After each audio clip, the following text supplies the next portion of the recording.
हमें ये कैलकुलेट करना है कि एक मेटल रोड जिसको मैग्नेटिक फील्ड के परपेंडिकुलर रोटेट किया जा रहा है ओमेगा एंगुलर वेलोसिटी से, तो उसके दोनों एंड्स के बीच में कितना ईएमएफ इंड्यूस होगा। EMF induced in A rotating road. क्या है case? EMF induced in A rotating road in magnetic field. ये जैसे मैग्नेटिक फील्ड कंसिडर कर लो, ये कोई मैग्नेटिक फील्ड है जो प्लेन के परपेंडिकुलर आउटवर्ड है। यहाँ पे इस मैग्नेटिक फील्ड को आप इनवर्ड भी कंसिडर कर सकते हो, उससे कोई फर्क नहीं पड़ेगा, इनवर्ड या आउटवर्ड, क्योंकि रोड इस प्लेन में मूव करेगी, इसलिए हमको जो मैग्नेटिक फील्ड कंसिडर करना वो इस प्लेन के परपेंडिकुलर लेना है बस, चाहे इनवर्ड ले लो आउटवर्ड ले लो कैसे भी ले लो, उससे कोई दिक्कत नहीं है। एक रोड है और उस रोड को हम रोटेट कर रहे हैं। देखो ये मान लो एल लेंथ की रोड है। कितनी लेंथ की रोड है? कोई एल लेंथ की रोड है, और ये वाला जो एंड है इसको हमने हिंज किया हुआ है। हिंज का मतलब समझते हो ना, यहाँ पे एक छोटा सा होल किया और इसको यहाँ पे एक कील डाल के ऐसे फिक्स कर दिया। अब उसके अराउंड ये सर्कुलेट तो हो सकता है, लेकिन ये वाला पॉइंट मूव नहीं करेगा, इसके अराउंड घूम सकता है ये रोड, तो ये ऐसे ऐसे रोटेट करेगा। और इसकी एंगुलर वेलोसिटी कितनी है? तो इसकी एंगुलर वेलोसिटी आपको ओमेगा दे रखी है, इसको ओमेगा एंगुलर वेलोसिटी से ऐसे रोटेट कर रहे हैं। ये वाला पॉइंट पी मान लो, ये क्यू मान लो। तो आपको ये बताना है कि इसके दोनों एंड्स के बीच में कितना ईएमएफ प्रोड्यूस होगा। और ईएमएफ का पूरे चैप्टर में एक ही फॉर्मूला लगेगा हर जगह, बस उसमें वैल्यूज पुट करके थोड़ा सॉल्व कर लेते हैं हम। इंड्यूस ईएमएफ का फॉर्मूला क्या होता है? E equals to minus d∅dt। हमेशा फॉर्मूला ये लगाएंगे, ठीक है। अगर हमें सिर्फ ईएमएफ का मैग्नीट्यूड चाहिए तो माइनस सिंबल को आप हटा भी सकते हो। ये जो नेगेटिव सिंबल है ये लेंस लॉ के अकॉर्डिंग आता है, और लेंस लॉ के अकॉर्डिंग इंड्यूस्ड ईएमएफ हमेशा उस रीजन का अपोजिशन करता है जिसकी वजह से वो प्रोड्यूस हो रहा है। तो उस अपोजिशन को शो करने के लिए हम ये नेगेटिव सिंबल लगाते हैं, तो आप इसको हटा भी सकते हो अगर आप सिर्फ ईएमएफ का मैग्नीट्यूड कैलकुलेट कर रहे हो तो। बात समझ में आई क्या? तो यहाँ पे हम सिर्फ ये कैलकुलेट करेंगे अभी कि कितना ईएमएफ प्रोड्यूस होगा, मैग्नीट्यूड कैलकुलेट कर रहे हैं। तो रोड को ऐसे रोटेट कर रहे हो, मान लो इनिशियली रोड यहाँ पे है और थोड़े से टाइम बाद में रोड मान लो मूव करके यहाँ पे पहुंच गई, क्योंकि इसको रोटेट कर रहे हो ओमेगा एंगुलर वेलोसिटी से, तो रोड कुछ टाइम बाद में यहाँ पे मिलेगी। अब ये जो एंगल है ये मान लो थीटा है, थीटा एंगल से रोड घूम गई, तो इसने कितना एरिया कवर किया होगा? ये एरिया कितना होगा? ये वाला एरिया निकाल लो। कैसे निकालोगे? अगर ये पूरा एक चक्कर घूम जाती, यानी कि 2 पाई एंगल से अगर ये रोटेट होती, तो कितना एरिया कवर हो जाता? पाई आर स्क्वायर, यानी पाई एल स्क्वायर लिख देते हैं। रेडियस ऑफ द सर्कल क्या है यहाँ पे? एल। तो अगर ये पूरा सर्कल घूम जाती, यानी 2 पाई एंगल से अगर ये घूमती, तो एरिया कवर होता पाई एल स्क्वायर, ठीक है, इतना एरिया कवर हो जाता। लेकिन ये तो थीटा एंगल से घूमी, तो पहले तो ये कैलकुलेट कर लो कि यूनिट एंगल से अगर ये रोड रोटेट करती तो कितना एरिया कवर होता, तो पाई एल स्क्वायर अपॉन 2 पाई, ठीक है। और अगर थीटा एंगल से रोटेट करेगी तो कितना एरिया कवर होगा, तो थीटा से मल्टीप्लाई कर देंगे बाद में, तो area covered when the road is rotating by angle theta कितना होगा बताओ? पाई l square upon 2 pi into theta. ये पाई आप कैंसिल कर सकते हो, तो आंसर क्या आएगा? L square theta by 2। ये लो, ये चीज समझ में आई क्या? पहले ये बताओ। देखो दोबारा रिपीट कर रहा हूँ, रोड को आप ऐसे रोटेट कर रहे हो, तो मान लो रोड थीटा एंगल से घूम जाती है, तो इसने कितना एरिया कवर किया, तो वो एरिया मैं कैलकुलेट कर रहा हूँ। वो एरिया है मान लो ए, तो वो एरिया कितना आएगा? वो एरिया ए आएगा। देखो पहले तो हमने ये बोला कि अगर रोड पूरा ही घूम जाती है एक चक्कर, तो 2 पाई एंगल कवर होता, और उस कंडीशन में जो एरिया कवर कर रही होती रोड वो होता पाई एल स्क्वायर। यूनिट एंगल के लिए जो एरिया कवर होता है वो होता पाई एल स्क्वायर अपॉन 2 पाई। फिर हमने बोला भी थीटा एंगल से घूमने पे कितना एरिया कवर होता, तो थीटा एंगल से घूमने पे जो एरिया कवर होगा वो बराबर होगा भाई यूनिट एंगल से घूमने पे covered area multiply by angle theta. तो ये पाई से पाई कैंसिल करके हमने इसको लिखा, तो ये बन गया एल स्क्वायर थीटा बाई 2। और आप देख रहे हो कि जैसे जैसे रोड रोटेट हो रही है थीटा की वैल्यू क्या हो रही है? यहाँ पे चेंज हो रही है भाई, थीटा चेंज होगा ना यहाँ पे। बाकी चीजें तो कांस्टेंट है भाई एरिया वाले फॉर्मूले में, लेकिन थीटा यहाँ पे कंटिन्यूसली चेंज हो रहा है। अच्छा ये कौन सा थीटा है? ये वाला एंगल, जो कि रोड की रोटेट होने से इनिशियल पोजीशन से जो एंगल बनाएगी ना रोड, है ना, इनिशियल पोजीशन ये थी, तो इससे जो भी एंगल बन रहा है उसको हम थीटा बोल रहे हैं। अब मुझे कैलकुलेट करना है कि कितना ईएमएफ प्रोड्यूस होगा, तो इंड्यूस ईएमएफ का फॉर्मूला है d∅ by dt। फाई की वैल्यू क्या होती है, बी डॉट ए, जिसको बी ए कॉस थीटा भी लिख सकते हो। थीटा कितना लेना है यहाँ पे, थीटा, अच्छा ये कौन सी थीटा की बात हो रही है, यहाँ पे इस फॉर्मूले में थीटा की बात हो रही है मैग्नेटिक फील्ड और एरिया वेक्टर के बीच का एंगल। मैग्नेटिक फील्ड आउटवर्ड है और ये वाला जो एरिया होगा इसकी डायरेक्शन भी आउटवर्ड ही आएगी, प्लेन के परपेंडिकुलर आउटवर्ड, तो थीटा आपको 0 लेना है। ये थीटा अलग है, ये थीटा अलग है। ये तो थीटा था बी और ए के बीच का एंगल, मैग्नेटिक फील्ड और एरिया वेक्टर के बीच का एंगल। फ्लक्स वाले फॉर्मूले में जो थीटा होता है वो किसके बीच का एंगल होता है, मैग्नेटिक फील्ड और एरिया वेक्टर के बीच का एंगल। cos 0 कितना हो गया 1 d by D t b into a की वैल्यू क्या है ये पुट कर दो, एल स्क्वायर थीटा बाई 2। अब जो चीजें कांस्टेंट है उनको अलग कर लो, बाकी सॉल्व कर लो, तो क्या आएगा ई इक्वल्स टू, देखो b constant, l square constant, 2 भी कांस्टेंट। अब ये d theta by D t बचेगा सिर्फ, और d theta by D t क्या होता है सोचो एक बार, d theta by D t क्या होता है, ये जो ओमेगा होता है, ओमेगा क्या चीज होती है, ये है एंगुलर वेलोसिटी, जिसका मतलब है change in angular position with respect to time, या फिर D theta by D T भी लिख सकते हो। जैसे angular displacement per unit time को भी हम एंगुलर वेलोसिटी बोलते हैं, इसको लिखा जाता है D theta by D T. तो ये जो ओमेगा है एंगुलर वेलोसिटी है वो यहाँ पे पुट कर सकते हो, मतलब आप लिख सकते हो ई इक्वल्स टू क्या आ गया, B L square omega by 2। बोलो आया क्या समझ में फॉर्मूला, ये अपने पास में इंड्यूस्ड ईएमएफ की वैल्यू आ गई। बोलो कितना आसान है, समझ में आया क्या। सबसे पहले हमने क्या किया, हमने ये चेक किया कि जब रोड रोटेट हो रही है तो कौन सी फिजिकल क्वांटिटी चेंज हो रही है, तो वो चेंज हो रहा है थीटा, थीटा कंटिन्यूसली चेंज हो रहा है। तो हमने क्या किया, थीटा का रिलेशन बनाया एरिया के साथ। कैसे बनाया, हमने बोला पूरा चक्कर घूमती रोड तो एरिया कवर होता पाई एल स्क्वायर, 2 पाई एंगल पे घूमने से एरिया कवर होता पाई एल स्क्वायर, यूनिट एंगल से घूमने से एरिया कवर होता पाई एल स्क्वायर बाई 2 पाई। और अगर थीटा एंगल से घूमेगी रोड तो कितना एरिया कवर होगा, तो एरिया होगा pi l square by 2 pi into theta, pi से पाई कैंसिल करके एल स्क्वायर थीटा बाई 2 लिख दिया। और उसके बाद में इंड्यूस्ड ईएमएफ पूछा है, तो इंड्यूस्ड ईएमएफ के लिए क्या करना है, फॉर्मूला यूज करना है E equals to D phi by D T.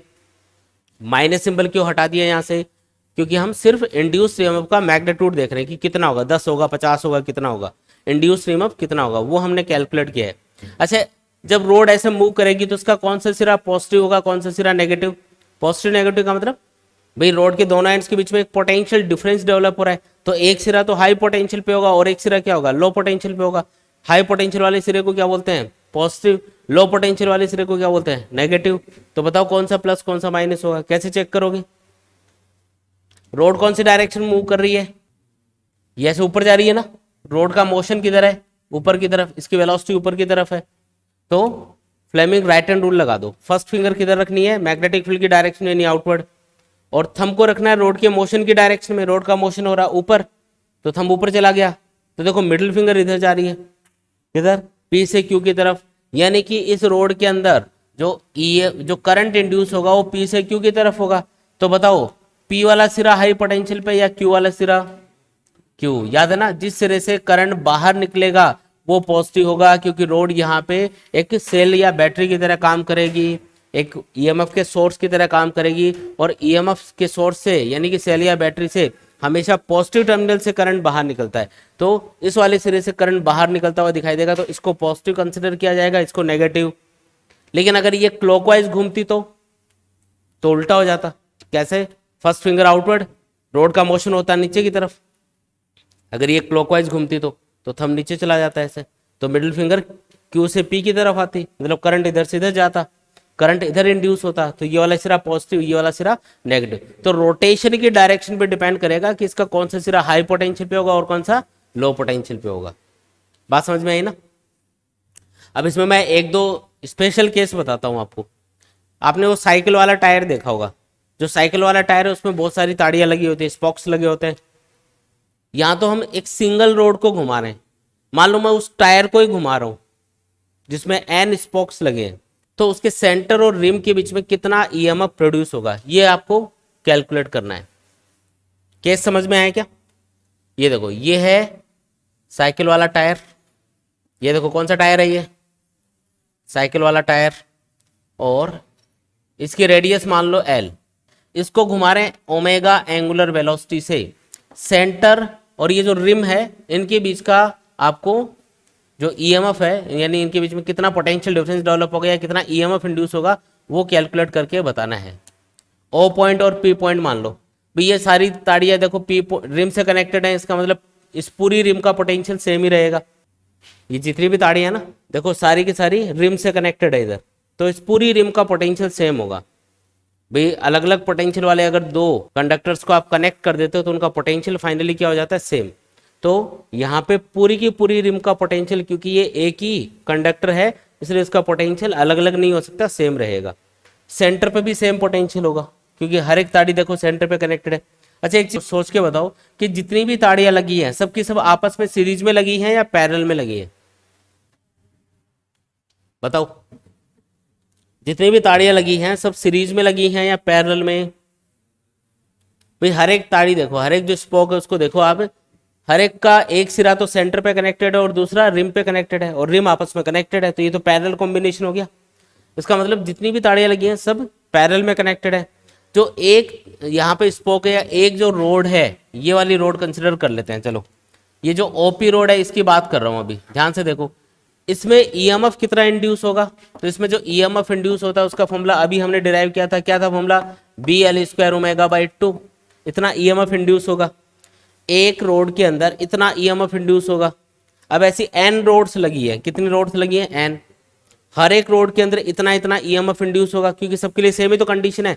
जब टायर को ओमेगा एंगुलर वेलोसिटी से घुमाओगे तो हर एक रोड ओमेगा एंगुलर वेलोसिटी से रोटेट करेगी, हर एक की लेंथ बराबर है, हर एक को मिलने वाला मैग्नेटिक फील्ड भी यहाँ पे बराबर होगा। मान लो आउटवर्ड मैग्नेटिक फील्ड है तो ये मैग्नेटिक फील्ड हर एक रोड के लिए क्या हो गया, बराबर हो गया।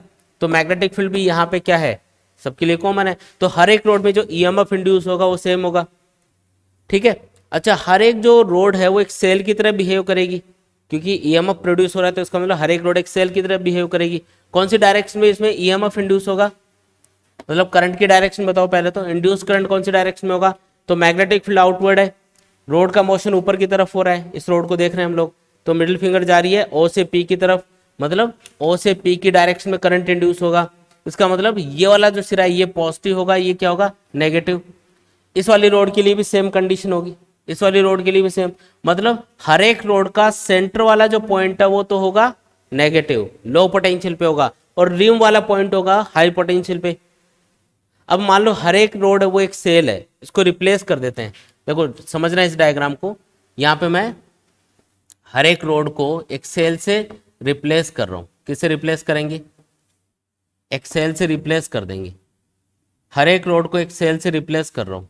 अब आपको सोच के ये बताना है कि जितने भी सेल हैं क्या ये पैरेलल में कनेक्टेड है, बताओ। हर एक सेल पैरेलल में कनेक्ट हो गया, हर एक के क्रॉस इतना ईएमएफ प्रोड्यूस होता है, तो टोटल ईएमएफ कितना होगा। अगर ये एन स्पोक्स है मतलब एन सेल पैरेलल में लगे हैं तो टोटल ईएमएफ कितना मिलेगा, बताओ। टोटल ईएमएफ कितना मिलेगा, तो नोट जो टोटल ईएमएफ मिलेगा, नेट ईएमएफ मिलेगा, वो एक सेल के ईएमएफ के बराबर आएगा। बताओ क्यों, क्योंकि ये सब पैरेलल में कनेक्टेड है। अगर ये सीरीज में कनेक्टेड होते तो ईएमएफ ऐड होता, लेकिन अगर पैरेलल में कनेक्टेड है तो आपको पता भी, चाहे आप 1000 सेल पैरेलल में लगा दो, सबका अगर ईएमएफ बराबर है तो उनका टोटल ईएमएफ भी एक सेल के ईएमएफ के बराबर ही आता है। पैरेलल कॉम्बिनेशन में ईएमएफ इंक्रीज नहीं होता, एक सेल के ईएमएफ के बराबर होता है अगर हम एन आइडेंटिकल सेल्स को पैरेलल में लगाते हैं। तो यहाँ पे जो टोटल ईएमएफ मिलेगा वो कितना मिलेगा, ई के बराबर, यानी B L square omega by 2। यानी कि अगर मैं इस टायर के अंदर नंबर ऑफ स्पोक्स अगर डबल कर दूं तो सेंटर और रिम के बीच में जो इंड्यूस्ड ईएमएफ है वो कितने गुना बढ़ जाएगा, सेम ही रहेगा, कोई चेंज नहीं आएगा। भाई नंबर ऑफ स्पोक्स पे डिपेंड करती है क्या ये चीज, ये बताओ। अगर इसमें मैं मान लो पहले इसमें नंबर ऑफ स्पोक्स थे 50, अब मैं उसको 100 कर देता हूं तो भी सेंटर और रिम के बीच में जो इंड्यूस्ड ईएमएफ होगा उसकी वैल्यू सेम आएगी। अगर मैं उसको 50 से 500 कर दूं तो भी सेम आएगी। अगर मैं उसको 50 से 50,000 कर दूं तो सेम ही आएगा ना। और अगर मैं इनफाइनाइट कर दूं तो भी सेम आएगा। मान लो इनफाइनाइट रोड्स लगी हुई हैं ऐसे, अच्छा इनफाइनाइट रोड लगा दोगे तो ये क्या बन जाएगी, ये साइकिल वाला टायर क्या बन जाएगा, अरे डिस्क बन जाएगा क्या, सॉलिड डिस्क बन जाएगा फिर तो। ये मान लो एक सॉलिड डिस्क है तो उसको आप ये मान सकते हो ना कि उसमें इनफाइनाइट स्पोक्स लगे हुए हैं ऐसे, मतलब यहाँ पे यहाँ पे यहाँ पे हर जगह क्या है, स्पोक्स लगे हुए हैं। तो जो सॉलिड डिस्क होती है उसको आप इनफाइनाइट स्पोक्स वाला साइकिल वाला टायर मान सकते हो। तो अगर आपको पूछे कि एक डिस्क है उसको मैग्नेटिक फील्ड में रोटेट कर रहे हैं, बताओ उसके सेंटर और रिम के बीच में, सेंटर और सर्कमफेरेंस के बीच में कितना ईएमएफ प्रोड्यूस होगा? आंसर क्या होगा? B L square omega by two. एक ही फॉर्मूला लगेगा हर जगह। कौन कौन से केस हैं? एक रोड को रोटेट कर रहे हो मैग्नेटिक फील्ड में, फॉर्मूला क्या होगा इंड्यूस ईएमएफ का? E equals to B L square omega by two. अगर एक साइकिल वाला टायर है जिसमें एन स्पोक्स लगे हैं, कंफ्यूज करने के लिए एन की वैल्यू भी देगा, 50 स्पोक्स लगे हैं, बताओ कितना ईएमएफ होगा? तो 50 से मल्टीप्लाई नहीं करना है, आंसर रहेगा E equals to B L square omega by two. और आपको पूछे एक डिस्क है उसको रोटेट कर रहे हैं, तो बताओ उसके सेंटर और रिम के बीच में या सेंटर और सर्कमफेरेंस के बीच में कितना ईएमएफ इंड्यूस होगा, तब भी सेम फॉर्मूला लगाना है। मतलब रोटेशन वाला कोई भी केस आ जाए तो आंसर क्या रहेगा? सेम। रोड को रोटेट कर दो, डिस्क को रोटेट कर दो, साइकिल वाला टायर घुमा दो, हर बार आंसर क्या है? B L square omega by two. हर बार क्या आंसर है? B L square omega by two. आई क्या बात समझ में? क्यों लगेगा वो आपको समझ में आ गया होगा, आई थिंक। आया क्या समझ में?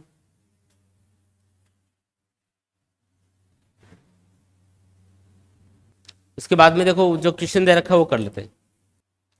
पेज नंबर 14 पे आपको क्वेश्चन दिया हुआ है, a metallic rod of 1 metre length is rotated with a frequency of 50 revolution per second with one end hinged at the center and the other end at the circumference of a circular metallic ring of radius 1 meter about an axis passing through the center and perpendicular to the plane of the ring. A constant uniform magnetic field of 1 Tesla parallel to the axis is present everywhere. What is the EMF between the center and the metallic ring? ये बोल रहा है कि एक metal की ring है और उस रिंग के ऊपर हम एक 1 मीटर लेंथ की रोड को रोटेट कर रहे हैं। रोड की लेंथ कितनी दे रखी है? 1 मीटर।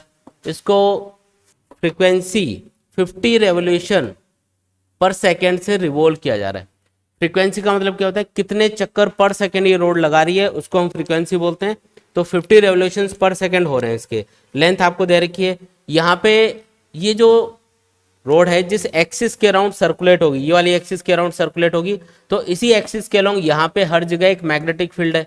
मैग्नेटिक फील्ड आप प्लेन के परपेंडिकुलर कंसिडर करोगे, उसको इनवर्ड भी ले सकते हो, आउटवर्ड भी ले सकते हो। तो जैसे ये रोड मूव करेगी ये इन मैग्नेटिक फील्ड लाइंस को काटते हुए जाएगी, इसलिए इसके अंदर एक ईएमएफ इंड्यूस होगा। तो सेंटर और रिम के बीच में कितना ईएमएफ इंड्यूस होगा? तो फॉर्मूला रहेगा B L square omega by two. अब ओमेगा तो दे ही नहीं रखा हमको, तो कोई बात नहीं, ओमेगा नहीं दे रखा तो इसको फ्रीक्वेंसी के टर्म्स में क्या लिख सकते हो? ओमेगा होता है 2 पाई एफ। ओमेगा को क्या लिख सकते हो? 2 पाई एफ भी लिख सकते हो। F is the frequency of revolution. साथ में यहाँ पे जो मैग्नेटिक फील्ड है वो आपको 1 टेस्ला दिया हुआ है। ये जो मैग्नेटिक फील्ड है ये कितना है? 1 टेस्ला के बराबर है। तो जैसे हम इस रोड को सर्कुलेट करेंगे, इसको मूव करेंगे, तो आपको पूछा कितना ईएमएफ इंड्यूस होगा, तो आप इजीली बता सकते हो, है ना। सारी चीजें पता है हम लोगों को, इजीली बता सकते हो। देखो इंड्यूस ईएमएफ कितना होगा, तो बी की वैल्यू 1 पुट कर दो, एल की वैल्यू कितनी है 1, तो 1 स्क्वायर डिवाइडेड बाई 2 इंटू 2 पाई, और फ्रीक्वेंसी 50 दे रखी है। क्या आएगा आंसर? 2 से 2 कैंसिल, ये आएगा 50 पाई, यानी 1 कितना हो गया ये 50 पाई। आप इसको सॉल्व भी कर सकते हो, 50 इंटू पाई को 50 इंटू 3.14 कितना आएगा ये 157 अप्रोक्सीमेटली, इतना आएगा। पूरा ही आ रहा है क्या? 157 वोल्ट के आसपास आएगा, 157 वोल्ट आंसर आएगा। तो इस तरीके से सॉल्व कर लेंगे। अब इसी पे आपको डिस्क वाला क्वेश्चन भी पूछा जा सकता है। एक डिस्क वाला क्वेश्चन दे रखा है इसमें, वो करते हैं।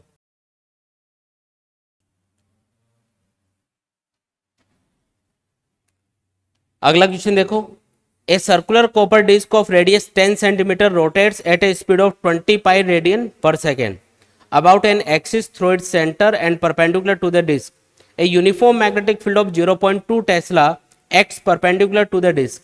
Calculate potential difference developed between the axis of the disk and the rim. Second पूछा है what is the induced current if the resistance of the disk is 2 ohm. देखो बहुत आसान क्वेश्चन है। एक डिस्क को हम रोटेट कर रहे हैं, मान लो ये डिस्क है और इसको ओमेगा एंगुलर वेलोसिटी से रोटेट किया जा रहा है एक मैग्नेटिक फील्ड के अंदर, और मैग्नेटिक फील्ड इसकी एक्सिस के अलोंग है। मतलब ये जो डिस्क है इसकी एक्सिस के अलोंग क्या है, यहाँ पे हर जगह मैग्नेटिक फील्ड है। मैग्नेटिक फील्ड आपको दिया हुआ है कितना है मैग्नेटिक फील्ड 0.2 टेस्ला। ओमेगा आपको दे रखा है 20 पाई रेडियन पर सेकेंड। ये कैसे पता चलेगा कि फ्रीक्वेंसी गिवन है या फिर ओमेगा यानी कि एंगुलर वेलोसिटी गिवन है। रेडियन पर सेकेंड अगर यूनिट दे रखी है तो वो होती है एंगुलर वेलोसिटी की यूनिट, मतलब एंगुलर वेलोसिटी गिवन है। और अगर दे रखा हो रेवोल्यूशंस पर सेकेंड तो इसका मतलब वो क्या चीज दे रखी है, फ्रीक्वेंसी। रेवोल्यूशंस पर सेकेंड होता है फ्रीक्वेंसी, रेडियन पर सेकेंड होता है एंगुलर वेलोसिटी। तो ओमेगा दे रखा है इस बार डायरेक्टली, और मैग्नेटिक फील्ड 0.2 टेस्ला है। ये जो डिस्क है इसकी रेडियस आपको दे रखी है, ये जो रेडियस है ना इसको मैं एल लिख रहा हूँ, ये आपको 10 सेंटीमीटर दे रखी है। कितनी दे रखी है 10 सेंटीमीटर, यानी कि 0.1 मीटर आप इसको लिख सकते हो। तो आपको पूछा जा रहा है कि बताओ कि सेंटर और रिम के बीच में कितना ईएमएफ इंड्यूस होगा, और साथ ही अगर इस डिस्क का रेजिस्टेंस 2 ओम हो, इस डिस्क का रेजिस्टेंस कितना दे रखा है 2 ओम, तो बताओ इसमें कितना करंट इंड्यूस होगा। तो पहले तो इंड्यूस ईएमएफ कैलकुलेट कर लो, E equals to B L square omega by 2 वाला फॉर्मूला लगा दो। B की वैल्यू 0.2, L की वैल्यू कितनी है 0.1, स्क्वायर कर दो। ओमेगा क्या होगा 20 पाई डिवाइडेड बाई क्या करना है 2, आंसर क्या आएगा E इक्वल्स टू, बताओ इसको आप लिख सकते हो 2 पाई इंटू 10⁻² -2 वोल्ट। सॉल्व करोगे ना तो ये अपना आंसर आएगा। बात समझ में आई। और इंड्यूस करंट पूछे तो इंड्यूस करंट क्या होता है, induce EMF upon resistance. Induce EMF कितना 2 पाई इंटू 10⁻² रेजिस्टेंस कितना, अरे बताओ 2, तो आंसर क्या आएगा पाई इंटू 10⁻² एम्पियर। ये होगा इंड्यूस्ड करंट। बोलो आया कि नहीं आया।